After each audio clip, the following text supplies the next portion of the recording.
Good morning, everyone. Hag Sukkot Sameach. Welcome to this celebration time. I hope you had a wonderful time yesterday evening celebrating Erev Sukkot. And today I want to share a little bit, hopefully nothing too heavy that will drag us down, because in this time we need to be able to laugh and to rejoice. So I'm going to share my screen and pull up a PowerPoint now. And we'll go through this PowerPoint, which has things old and things new, things hopefully entertaining and things a little more serious. And maybe there will just be some enjoyment and some pleasure for you in all of it. So a Sukkot sermon, not a very original title. If you want a more traditional Sukkot sermon, back in 2012, I spoke on Jesus at Sukkot, and that is recorded and on the Narkis website. So if you want something a little more traditional, you can go there, because this one is going to be a little bit different for me. But it's the 3rd of October, 2020, and we know that in the commandments to celebrate Sukkot, both in Leviticus and in Deuteronomy, the theme of rejoicing is emphasized. Rejoice before the Lord your God for 7 days. Well, that might be a little bit difficult, a little more challenging in this year of coronavirus and in lockdown. We're so locked down now that we can't go more than 1 kilometer from our homes. And this is a very, very unique and trying time. And we know that the biblical people has experienced very trying times as well. So maybe we can identify with them and connect with them a little bit. But here we go. A lot of this you are familiar with, and like the scribe of the kingdom, I'm going to bring out things both old and new, and hopefully you'll hear something that you haven't heard before. You know, the Feast of Booths, or Sukkot, the Feast of Booths, the Feast of Tabernacles, is really called by 2 different names in the Torah, in the books of Moses. It's Hag HaSukkot, the Feast of Booths, and it's Hag HaAsif in Exodus. Now we know from the text in Exodus that this is the same festival as the Feast of Sukkot or Booths, because of the description of where it falls in the year. In Exodus, when we have the Feast of Ingathering, we're really talking about an agricultural celebration. And all 3 of the main pilgrimage feasts, Passover, Shavuot, and Sukkot, are connected with harvests. So Passover is connected with the harvest of the barley. Shavuot is connected with the harvest of the wheat. And of course, Ha'asif in Exodus, but what we call Sukkot today, is connected with the harvest of all the summer fruits, pomegranates, olives, figs, dates, and grapes. Of course, that is the great end of summer harvest, which brings great joy because there's an abundance of food. And in Leviticus 23, we're commanded to be joyful. And in Deuteronomy, twice we are reminded of the joy that comes with this. Be joyful, your joy will be complete. Rejoice before the Lord. When we are looking at the description of the Feast of Ingathering, Hag HaAsif, we're talking about booths that are associated with farming. But when we read the directions in Leviticus and in Deuteronomy, we find that a new allusion, a new nuance is given to the Feast of Tabernacles, and that's connecting these very unusual dwellings with the experience of the Israelites in the Exodus, when they were wandering in the wilderness and were not able to yet build permanent homes. They did not build cities. They did not build permanent homes. This is one of the reasons that archaeology of this period and of nomadic peoples in particular is very difficult, because they don't actually leave much trace of anything. These are very, very fragile materials that disappear very easily. But in Leviticus and Deuteronomy, the commandment is to celebrate this because of the memory, the remembrance of the Exodus. So in Exodus 34, 22 to 23, we have the the commandment to celebrate the Feast of Ingathering at the turn of the year, and the reminder that we have 3 pilgrimage feasts. And in Leviticus and Deuteronomy, we're reminded that this is like the Israelites in the wilderness. So what is the first thing people have to do then in order to celebrate this holiday? They have to build a sukkah. Now, a sukkah is not a tent. A tent is not sufficient. A sukkah has to have walls. The walls nowadays can be made out of anything. They can be like this kind of lattice work. They can be out of fabric. They can be aluminum. They can be out of fabric plastic. All of these choices are options. This is because the sukkah is modeled on what was originally a farmer's hut that was used during the harvest season.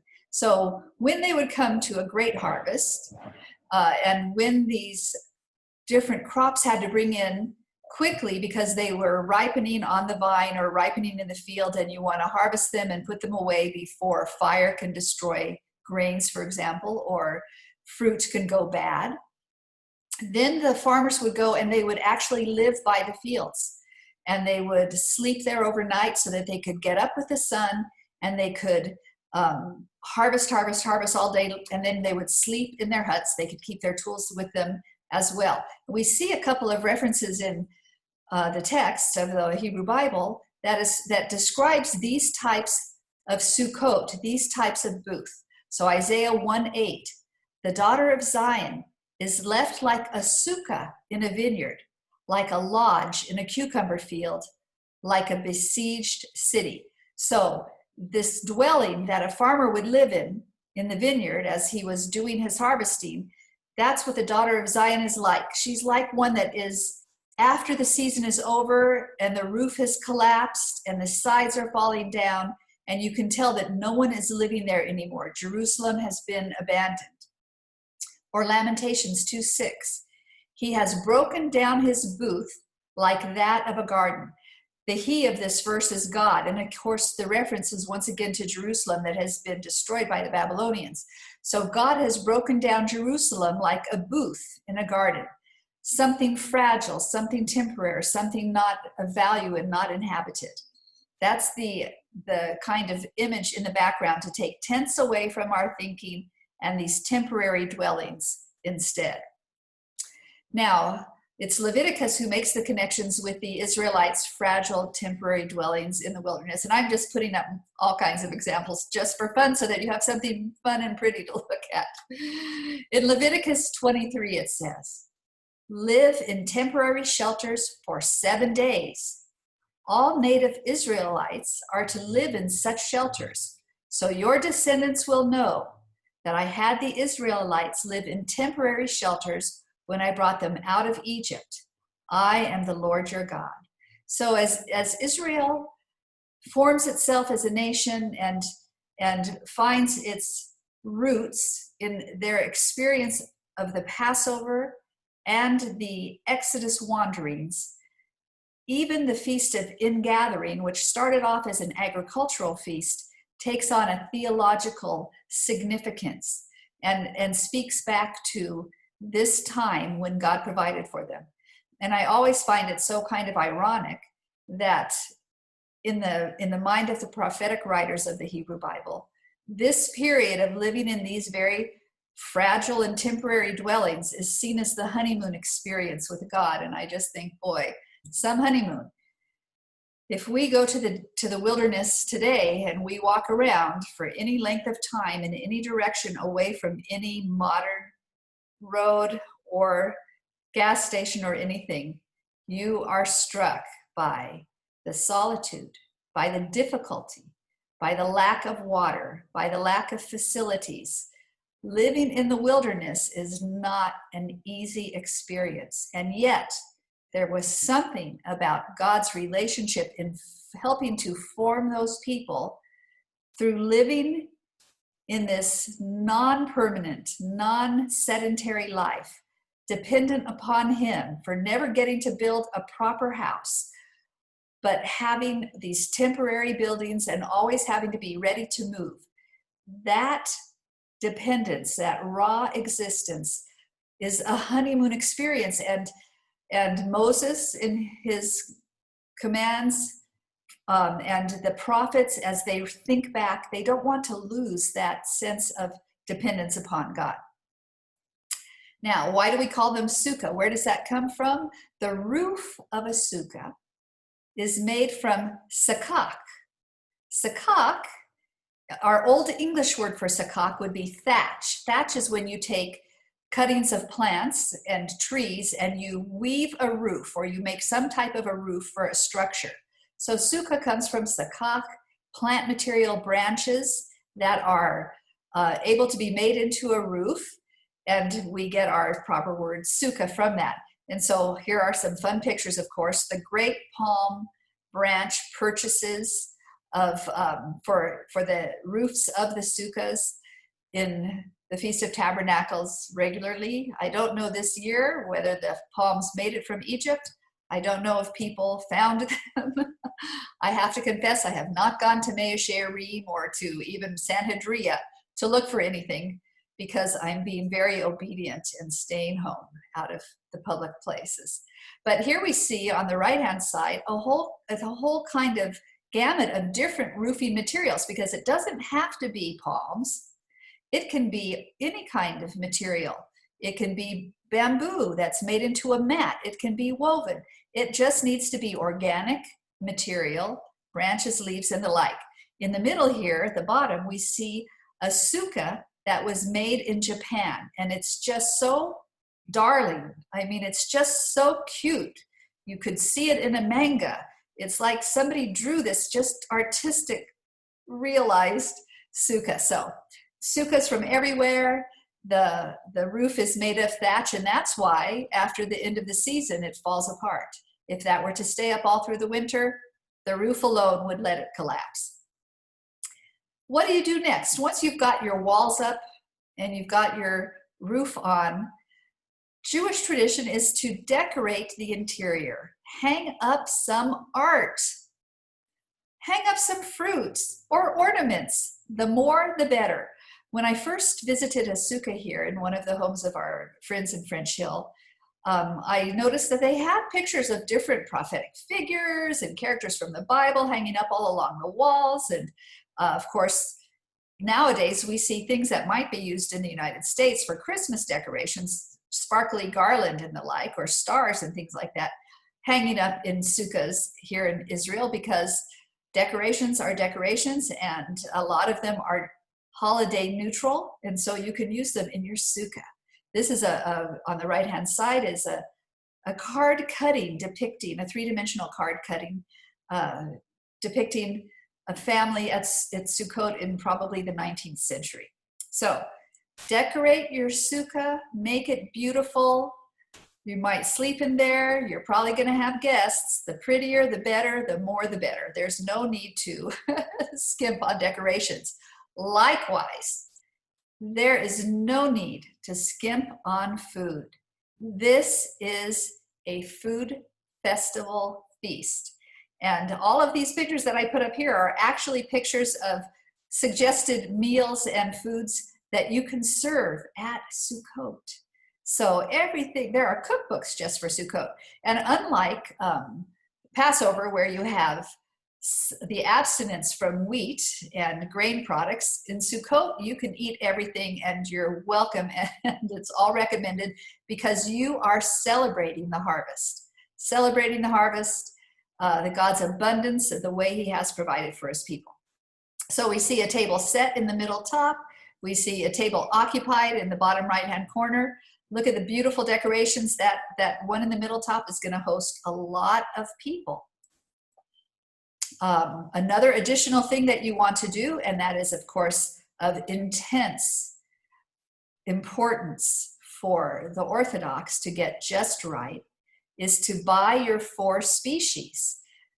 We have a Yemenite man over on the left holding his etrog in his left hand and his palm, willow, and myrtle in his right hand. Up at the top, you can see what they look like when they're put in the little case.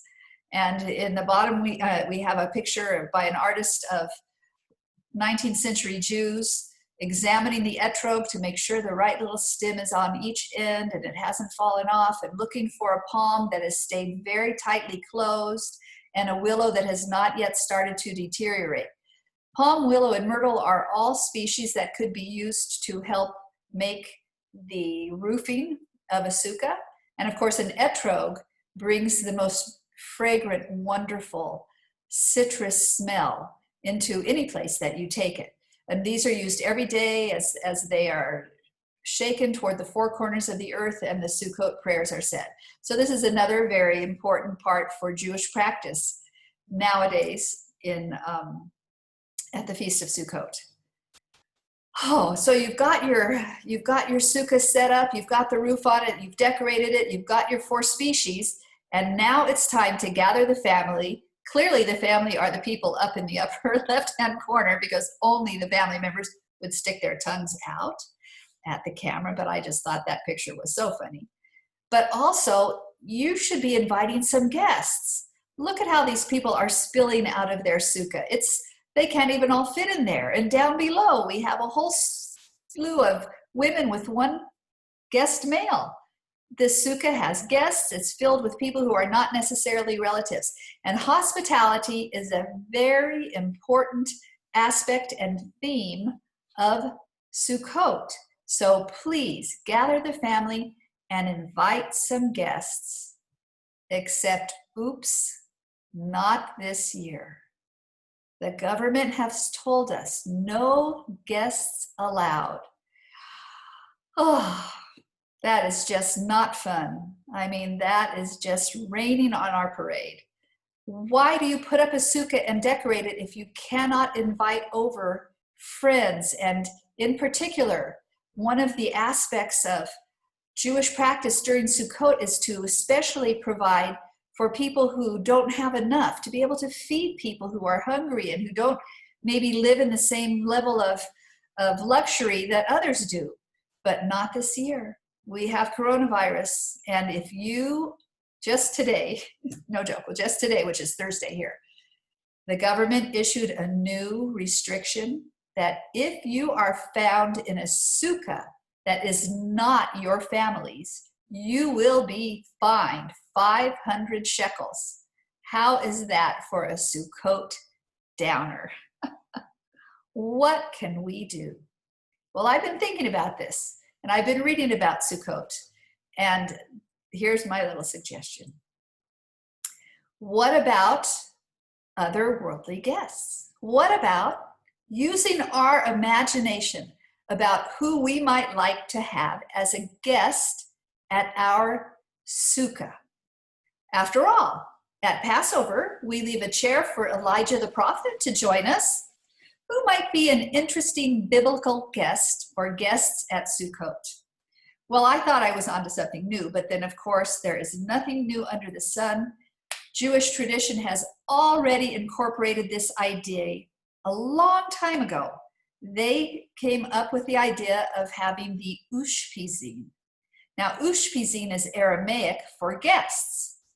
And this helps me to understand the art that I saw in that first sukkah that I came into in Jerusalem that actually had biblical pictures of biblical people, biblical individuals hanging on the wall. And I thought, oh, why are they hanging Moses? Why are they hanging Aaron, etc.? Now I know. They are the ushpizin. Just as Elijah is invited to Passover, so there are 7 biblical characters who are invited to attend the Sukkot evenings, the Sukkot evening meals. And that's at least in imagination and in spirit. And of course, every holiday is a holiday full of stories. And by thinking about these great biblical characters, it leads to conversation and storytelling. And I remember that when we went to that Sukkot dinner so many years ago, we talked about Abraham. That must have been the first night of Sukkot. Because since Sukkot is 7 days long, there are 7 illustrious guests who are invited to the feast. And just like with Elijah at Passover, a chair can be left empty for each night's special guest. So who are the 7 recommended? Here we go. Who would you like to meet face to face? Now, this to me is a serious question because when I read this list and I think about my options, I know exactly who my number one is and my number two. And then I don't care about the other five so much, although maybe it would be nice to meet them. But, you know, if I had my druthers, who would I like to meet? So here's the list in the order in which they come. The first knight is Abraham. The second knight is Isaac. And the third knight is Jacob. Each one of these men has a story to tell, and each one of them has a unique and dynamic relationship with God. And they would really be fun to meet. So, Abraham, Isaac, Jacob, Joseph is fourth. And then comes Moses, followed by Aaron, and finally David. These people called the Ushpizin, I think we could call them the Magnificent Seven of the Bible. Here's a very beautiful artistic window, like a stained glass window that has them. I don't know that that's actually a window, but it's just a beautiful drawing in a stained glass window style. Abraham, Isaac, Jacob, Joseph, Moshe, Aharon, and David. I mean, think about it. Each one has a story that wouldn't you just love to have that luxury of sitting with them, sharing a glass of wine and some grapes and some honey cake and talking about their take on what happened in their lives. I would love that. So number one on my list, well, I think it's kind of a no-brainer, but for me, Abraham is number one. Moses is number two. Isaac, because I would like to ask him about the trauma of Mount Moriah and the Akedah in Genesis 22. And Jacob, so Abraham and Moses, Isaac and Jacob, but mostly Abraham. His story is an amazing story. Here you just see aspects. A patriarch, like a sheikh, a pastoral nomad called out to leave everything. A man who has the most complex family relationships. Oh my gosh. The list of them is astounding. An infertile wife, a promise from God for a son, second family with Hagar and Ishmael as his firstborn son. The wives don't get along. Isaac is born. It is like just a killer relationship among all these people. And then, of course, at the end, when God tells him to kill Isaac, I'm exhausted. And I'm sure he was at times. But through it all, he is God's friend. And God talks to him like a friend. God does not destroy Sodom and Gomorrah without talking through it with Abraham, so that Abraham will understand why God is doing this and understand the justice of God in what he does. So I hope Abraham will grace my table. I hope he'll come and sit down and we can talk. What wouldn't you want to ask him? Here, how do you get the conversation going? Here are a few suggestions just for starters. My lead-in question. Abraham, please, how on earth could you pass off your wife as your sister and allow her to be taken to Pharaoh's harem, where she was at terrible risk? What were you thinking? Genesis 12. Followed by twice, really, Genesis 20. This was a marriage that was under pretty severe strain at times. Second question. You seem to have had a little difficulty as head of a blended family. How did you cope with having to send away Ishmael, your firstborn, whom you loved? He loved Ishmael, and he tried to negotiate with God that Ishmael would be the child of the promise before they ever conceived Isaac. Abraham has this conversation with God. So letting Ishmael go was a tremendously difficult and challenging thing for him to do. And he had to do it because God reaffirmed to him over and over and over that Sarah would be the mother of the child of promise, and that He needed to listen to her. And then once we have established a good rapport, and really we are able to talk honestly with one another, and we ask the hardest question of them all. I would say, Abraham, and if you allow, if you're willing, talk about what you felt and thought when the Lord asked you to sacrifice Isaac. How did you make sense of it? I mean, when you think about this, a God who promises us a son who will be the father of nations and then asks you to kill him, how did you find the courage? Did you doubt? I find it the most terrifying story of the Hebrew Bible, that God would ask you to give up your child. It would be easier for Abraham to give up his own life, but to be commanded to kill Isaac, mind-boggling. So wouldn't you love to know how he processed this and how he reasoned through it and what he thought about it and where was he when these challenges came upon him in his life? So much to talk about, so little time. So here we are. Let's think about this. Abraham, he's a pastoral nomad, semi-nomadic, ancient patriarch who lived a very interesting, complex, and complicated life. He walked in a relationship with God. This was a consistent path, a relationship that spanned at least, well, almost 50 years, because he came to know the Lord around the age of 75, I think, when God revealed himself to him and gave him a promise. And he lived into his 120s. So this was a secure relationship, but with tremendous challenge. He walked in relationship with God. He believed God, and he was declared righteous. And what does that mean? So when I try to understand Abraham, and we have a lot of clues from Genesis and from some of the other comments about Abraham in the Hebrew Bible, but I like to turn to Paul, to Romans chapter 4, which helps give a bridge between him, Abraham, and us, the followers of Jesus. Paul writes that Abraham is the father of all who believe, both Jew and Gentile. So how are Abraham and I, a modern Gentile woman, the same? How are we related? How can this be? What is it about our faith that is the same?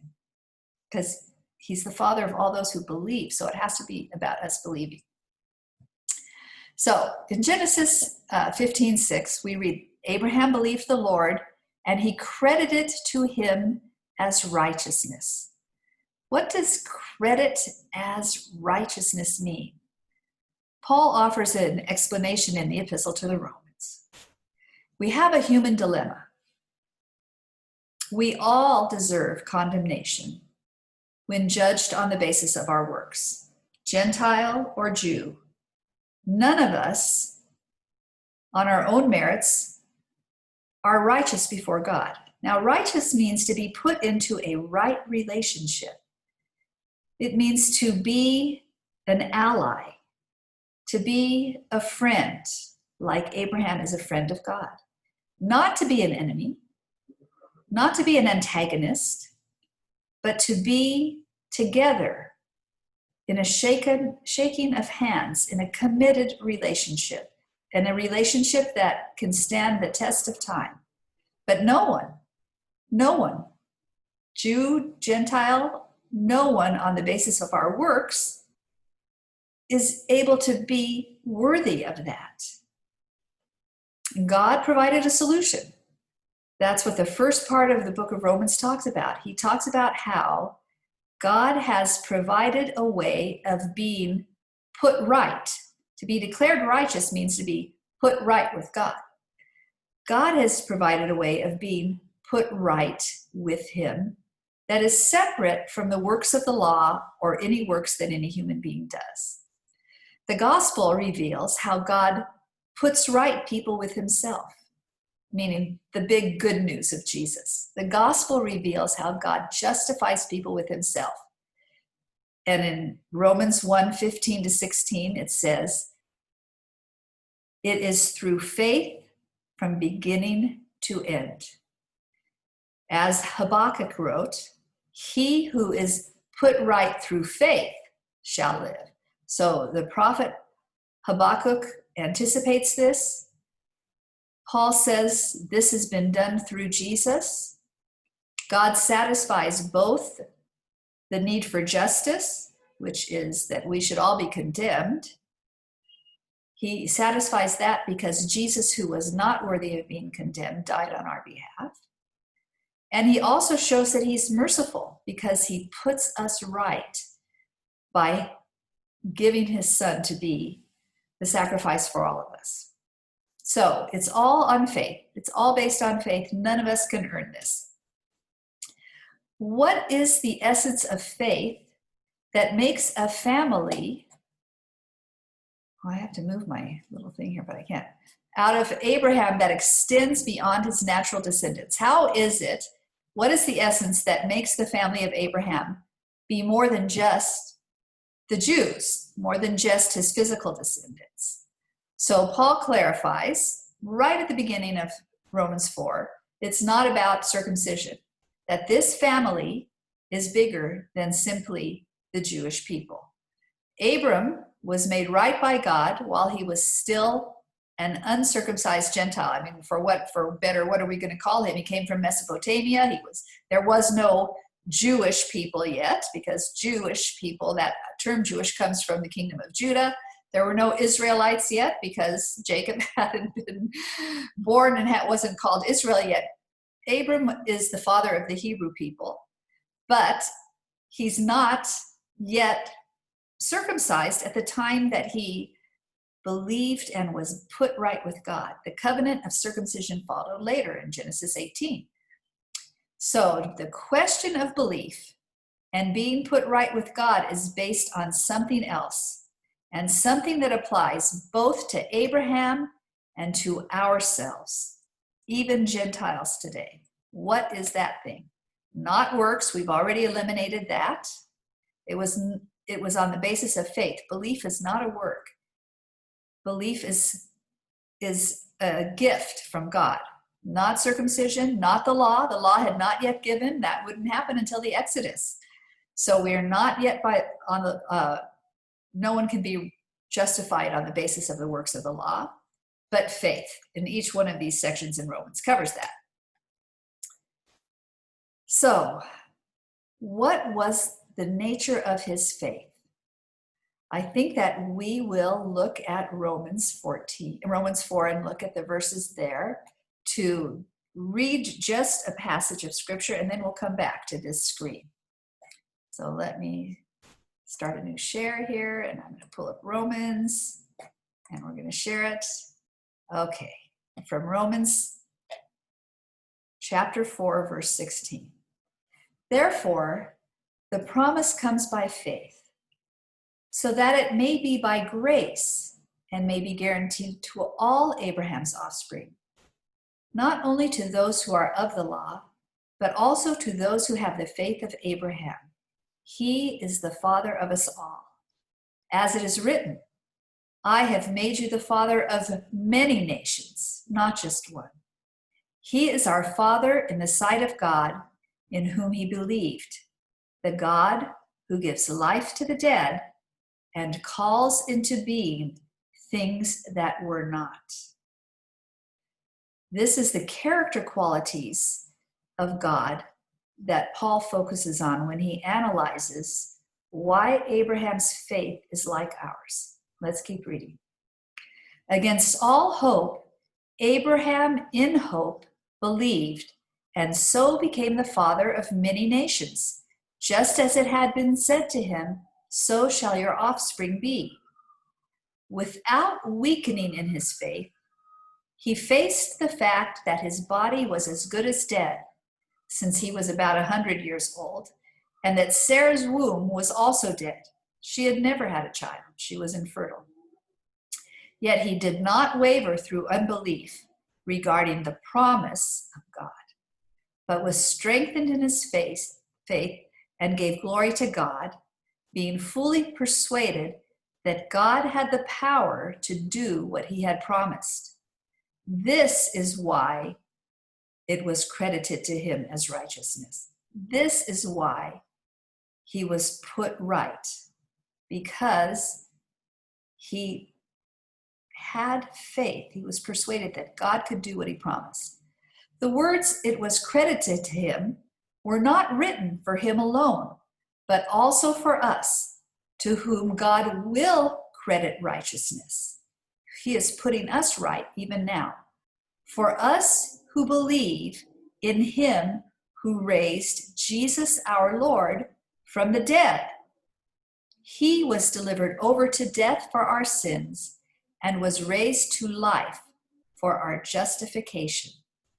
God who gives life to the dead, I'm talking now, this isn't there. God who gives life to the dead gave life to the bodies of Abraham and Sarah.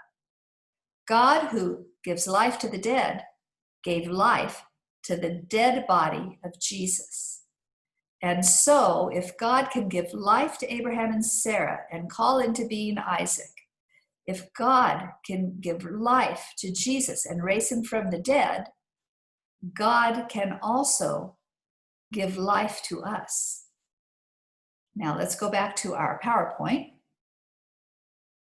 and look at how we can assess this in the light of Abraham. Okay. Abraham looked hard and long at reality. First of all, he was not a fantasy person. He was not connected to what's really happening. He looked hard and long at their reality. He knew they were old, past the age of childbearing. He knew they were infertile. They had never had a child. He's 100, she's 90. He has a very practical grasp of life. And he weighed them against the promise of God and God's power and character, the one who gives life to the dead and calls into being things that were not.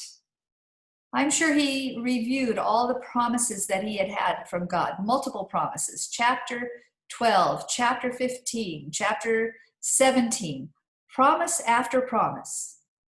But it's in chapter 15 already that when he grasps the promise and believes it, that he will be the father of nations, that he is put right with God. That is like the serious moment of transition. And he thinks about how God has saved him out of dire circumstances. He's successful in the war against the kings. He looks at how God saved Sarah out of dire circumstances when she was at risk in the palace of Pharaoh in chapter 12.